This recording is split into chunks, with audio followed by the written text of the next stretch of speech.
Assalamualaikum warahmatullahi wabarakatuh. Salam sehat, salam sejahtera untuk kita semua.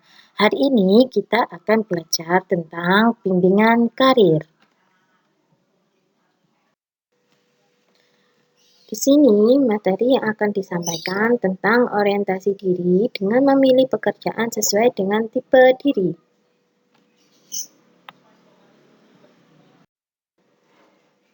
Sebelum membahas materi lebih lanjut, kita akan membahas terlebih dahulu tentang orientasi diri.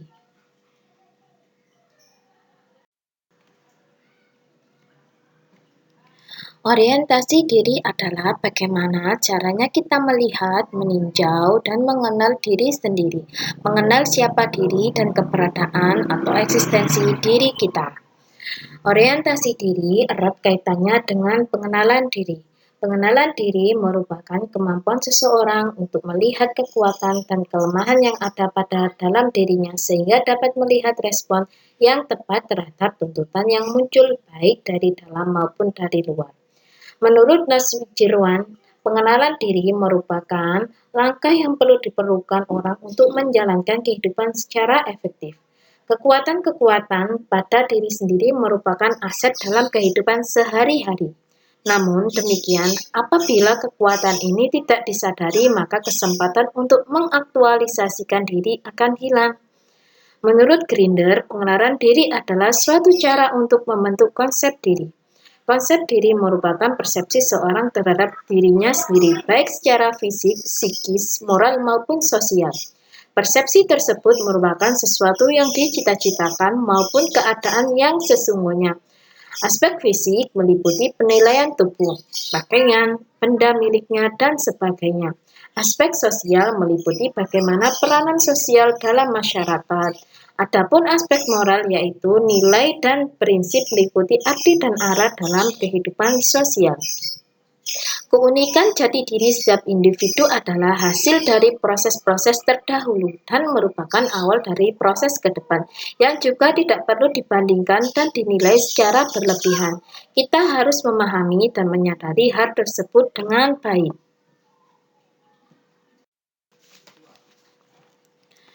Orientasi diri manusia akan berdampak pada masa depannya. Sedikitnya ada 3 pilihan dasar minat pada diri manusia sesuai dengan pilihan pekerjaan. Yang pertama, minat pada ide. Jika Anda termasuk orang yang selalu ingin tahu, kreatif, atau senang mengeksploitasi ide-ide baru, bidang pekerjaan yang bisa membuat Anda memiliki minat pada bidang ini bisa mencari pekerjaan atau melamar pekerjaan di bidang penelitian atau sains, arsitektur, desain interior, seni, dan penulisan. Kemudian yang kedua, ada minat pada orang. Jika Anda termasuk orang yang senang bertemu dengan orang baru, mudah bergaul dan beradaptasi, senang berpergian ke tempat yang baru, serta berjiwa sosial tinggi, dipastikan Anda tidak akan betah bekerja di dalam kantor, serta berkutat dengan komputer dan dokumen-dokumen. Jenis pekerjaan yang bisa Anda pilih adalah pekerjaan yang menginginkan Anda bertemu dengan banyak orang setiap hari, misalnya marketing atau konsultan. Kemudian yang ketiga adalah minat pada benda. Jika Anda termasuk orang yang teratur, rapi, dan senang mengerjakan sesuatu dengan terencana, tetapi tidak begitu senang bertemu dengan orang, dipastikan Anda akan cocok bekerja di bidang pekerjaan yang memerlukan ketelitian tinggi. Jenis pekerjaan yang sesuai dengan minat ini adalah pekerjaan di belakang meja, seperti administrasi, akuntansi, atau keuangan.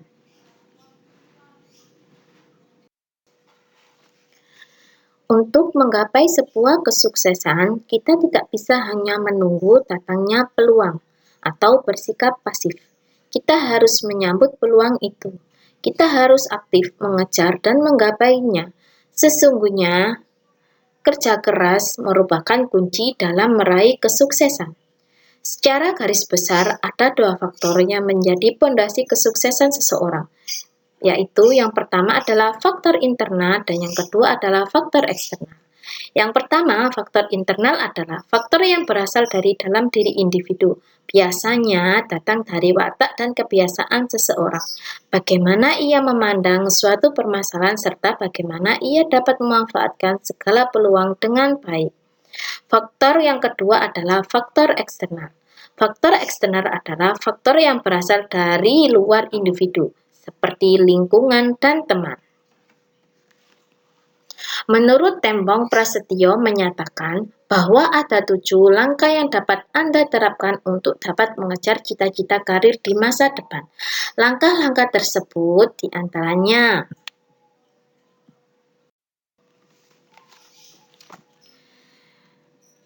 langkah yang pertama yang bisa kita lakukan adalah pantang menyerah.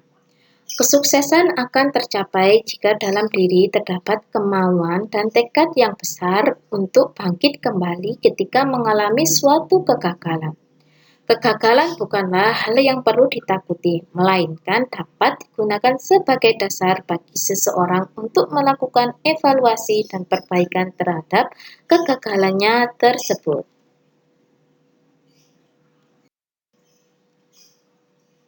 Kemudian yang kedua adalah berjiwa sportif.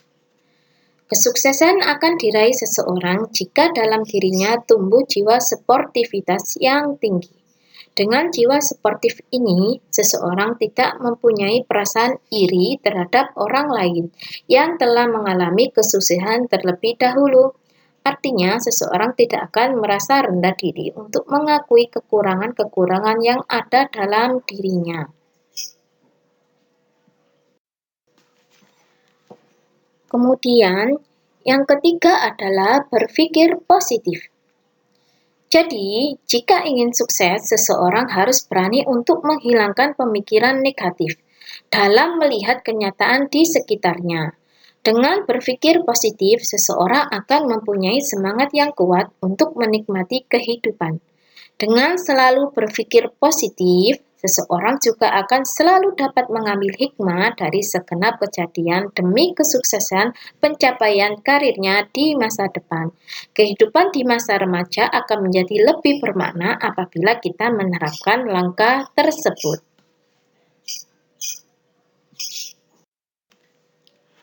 Kemudian yang keempat adalah berpikir kreatif. Kesuksesan akan diraih seseorang apabila ia kreatif dalam menjalani kehidupan. Di masa remaja merupakan masa yang menuntut kreativitas penuh. Oleh karena itu, hal terpenting yang harus dilakukan adalah mengasah kreativitas agar dapat berprestasi semaksimal mungkin.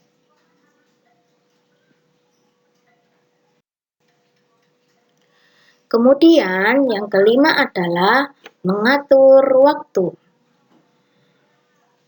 Orang yang sukses adalah orang yang mampu mengatur waktu yang tersedia. Artinya, ia dapat menentukan hal-hal apa yang harus dilakukan terlebih dahulu dan hal-hal apa yang dilakukan kemudian. Kemampuan mengatur waktu dengan baik akan melatih seseorang untuk melakukan segala sesuatunya dengan efektif dan efisien.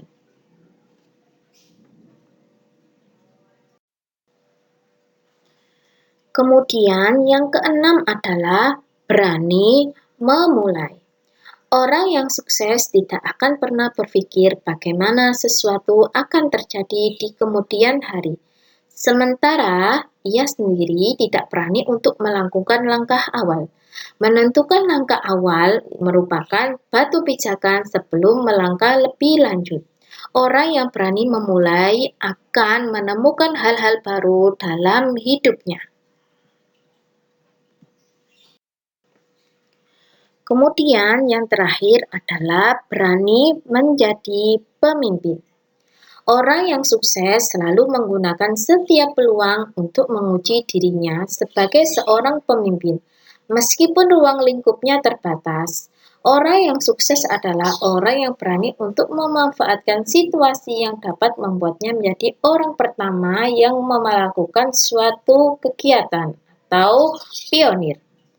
Perlu diperhatikan bahwa kita harus memilih lingkungan sekitar untuk beraktivitas yang dapat mendukung arah bakat, minat, dan tujuan karir di masa depan. Oleh karena itu, pilihlah selalu lingkungan yang positif sehingga kita tidak akan terjerumus ke dalam hal-hal yang justru akan dapat menghambat karir kita di masa depan.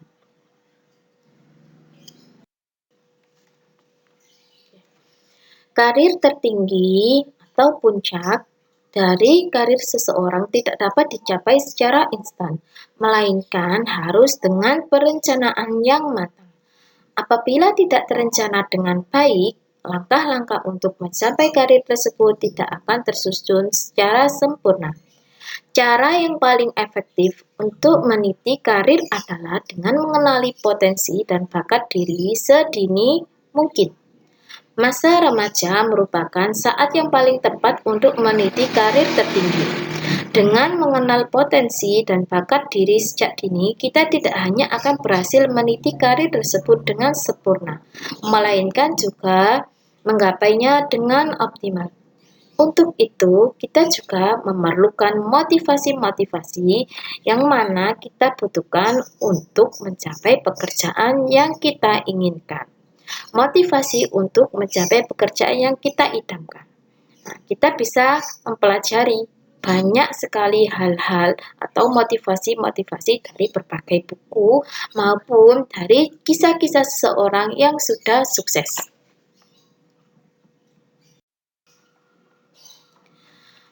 Motivasi untuk mencapai pekerjaan yang kita idamkan bisa kita lakukan dengan berbagai macam cara. Yang pertama, kita bisa mempelajari kesempatan-kesempatan memperoleh pekerjaan. Sebelum memilih suatu pekerjaan, harus mempelajari berbagai kesempatan yang ada. Ia harus tahu berbagai lowongan yang ada baik di dalam kota dan sekitarnya. Di kota-kota besar seperti Jabodetabek, Surabaya, atau keluar Jawa dan luar negeri, Anda diharapkan dapat mencari peluang yang terbaik agar prospek Anda lebih cerah. Sebaiknya jangan berpindah-pindah pekerjaan kalau tidak terpaksa sekali. Hal-hal yang menjadi pertimbangan dalam mencari pekerjaan. Apa saja sih hal-hal yang bisa kita lakukan dalam mencari pekerjaan? Yang pertama, kesesuaian dengan kondisi diri, bakat, minat, kemampuan, pengalaman kerja, dan lainnya. Kemampuan kita dalam bekerja harus dihargai dan dipandang sebagai salah satu senjata untuk menghargai diri kita. Jika kita kurang mampu, diharapkan jangan memilih pekerjaan yang terlalu beresiko. Carilah suatu pekerjaan yang menyenangkan dan tidak terlalu banyak mengasah kemampuan. Carilah pekerjaan yang dapat mendukung bakat Anda agar dapat kerja dengan kemampuan yang memadai, dan Anda pun akan merasa nyaman jika mengerjakannya. Kesemuanya unsur tersebut dipadukan agar Anda dapat merasa bekerja untuk saya, bekerja untuk ikhlas. Kemudian, yang kedua, kesesuaian dengan bidang keahlian yang dimiliki. Mengambil manfaat dari apa yang dipelajari memang lebih menyenangkan daripada harus menyesuaikan dengan berbagai keterampilan baru yang belum pernah dipelajari sebelumnya. Pertama, mungkin Anda akan menjadikan Anda terbebani. Kedua, kurang nyaman. Dan ketiga, perlu penyesuaian yang serius. Keempat, merasa ilmu di sekolah tidak dimanfaatkan. Jika seseorang ingin berhasil dalam bekerja, pasti ia mempunyai rencana dan target. Orang seperti ini yang punya daya saing, produktif, dan accountable dengan bekerja. Berarti ia menerapkan seluruh kemampuan yang dimiliki dan telah dipelajari sebelumnya di sekolah. Kemudian, yang ketiga adalah punya alternatif keahlian tambahan. Orang yang ingin maju pastinya menambah wawasan dengan beberapa kemampuan tambahan seperti komputer, bahasa Inggris, karena merupakan bahasa internasional dan banyak pemimpin perusahaan yang orang asing. Kemampuan manajemen juga sangat bermanfaat apabila nanti sudah mendapatkan promosi jabatan. Kemudian, hal yang terakhir adalah membekali diri dengan kemampuan tambahan. Misal, ikut kursus di balai latihan kerja, kursus-kursus di masyarakat, Kemudian, jika ingin lebih lengkap pembekalannya, maka dapat mengikuti kursus-kursus baik formal maupun non-formal. Karena keterampilan yang mantap akan lebih menambah semangat kerja. Kemudian, hal kedua yang bisa kita lakukan adalah membuat perencanaan tentang dunia kerja yang akan dimasuki. Setiap orang ingin bekerja sesuai dengan keahlian yang dimiliki. Bagi orang yang bekerja dengan sungguh-sungguh, ia sudah tahu gambaran pekerjaan yang ingin dimasuki. Gambaran situasi kerja menyenangkan atau tidak ini mencakup beberapa hal. Di antaranya, maju tidaknya perusahaan tersebut. Kemudian, kesempatan menambah wawasan ada atau tidak. Kemudian, punya jaminan untuk masa depan yang cukup lama. Kemudian ada persaingan bebas, ada jenjang karir, penghargaan terhadap kemampuan kerja, standar gaji memenuhi sesuai kebutuhan, ada jaminan kecelakaan kerja, asuransi, dan insentif kerja. Kemudian kita juga melihat lingkungan nyaman atau tidak. Kemudian bukan pekerjaan yang membahayakan. Kemudian ada fasilitas lain seperti tempat ibadah. Kemudian memberikan hak-hak pegawai secara tertulis. Kemudian yang terakhir adanya mentaati undang-undang ketenagakerjaan. Apakah perusahaan tersebut sudah terdaftar di Dinas Tenaga Kerja? Apakah belum?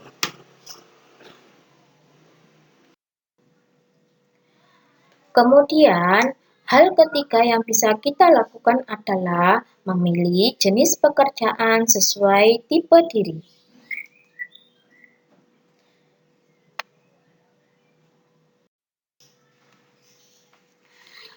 Kepribadian menunjuk pada pengaturan sikap-sikap seseorang untuk berbuat, berpikir, dan merasakan, khususnya apabila dia berhubungan dengan orang lain atau menanggapi suatu keadaan.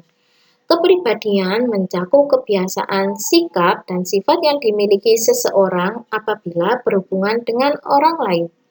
Menurut teori John Holland, memandang bahwa pemilihan karir dan penyesuaian karir merupakan perpanjangan dari kepribadian seseorang. Holland menempatkan manusia dan lingkungan kerja ke dalam kategori tertentu. Holland mengembangkan 6 tipe kepribadian. Yang pertama adalah tipe realistis. Yang kedua adalah tipe investigasi. Yang ketiga, tipe artistik. Yang keempat, tipe sosial. Yang kelima, tipe enterprising. Dan yang keenam adalah tipe konvensional.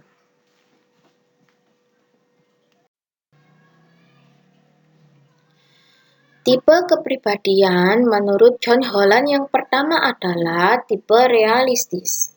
Orang yang bertipe realistis cenderung memiliki keahlian bekerja dengan mesin atau peralatan mekanik, serta umumnya menghindari pekerjaan yang berhubungan dengan aktivitas sosial seperti mengajar, penyembuhan, atau penyuluhan.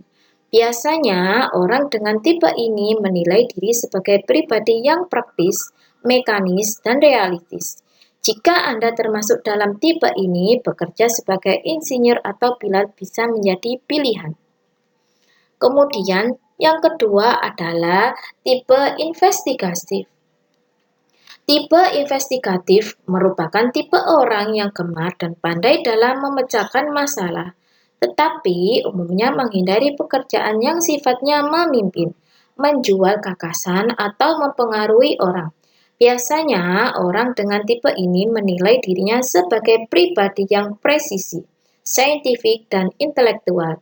Jika Anda termasuk tipe ini, bekerja sebagai ahli kimia, dokter gigi, psikiater, atau psikolog, dan ahli matematika bisa menjadi pilihan. Kemudian tipe yang ketiga adalah tipe artistik. Suka melakukan aktivitas seni, drama, keterampilan tangan, menulis sastra, tetapi menghindari aktivitas yang rutin, berulang, atau pekerjaan yang sifatnya highly order. Merupakan ciri orang yang bertipe diri artistik. Biasanya, orang dengan tipe ini menilai diri sebagai pribadi yang ekspresif, orisinal, dan independen. Jika Anda termasuk tipe ini, bekerja dengan desainer pakaian, penari, komputer, editor buku, dan desain grafis bisa menjadi pilihan. Kemudian, tipe yang keempat adalah tipe sosial. Tipe ini merupakan tipe kebalikan dari tipe realistik. Orang dengan tipe cenderung suka menolong sesama, serta pandai melakukan kegiatan seperti mengajar, menyembuhkan, penyuluh, merawat, atau memberi informasi tetapi menghindari pekerjaan yang berhubungan dengan mesin dan peralatan mekanik. Biasanya, orang dengan tipe ini bekerja sebagai guru, penari, konselor, perawat, atau pekerja sosial.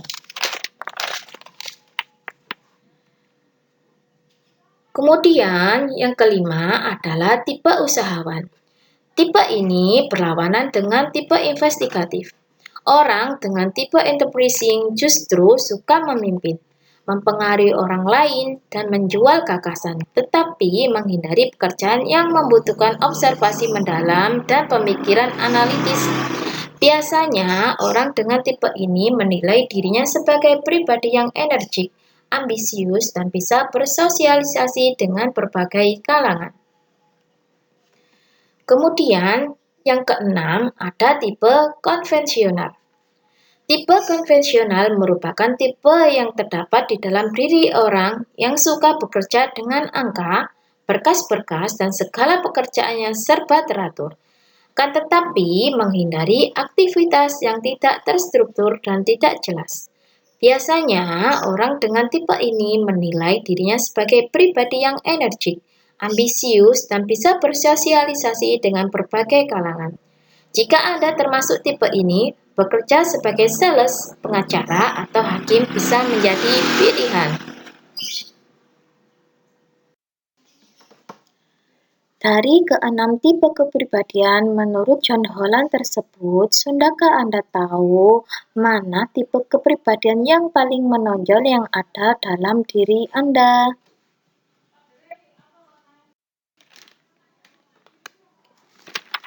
Kalau kita masih bingung tentang kepribadian yang kita miliki yang berkaitan dengan pekerjaan kita di masa mendatang, kita bisa memperbanyak membaca referensi dan kita bisa melakukan kegiatan refleksi diri.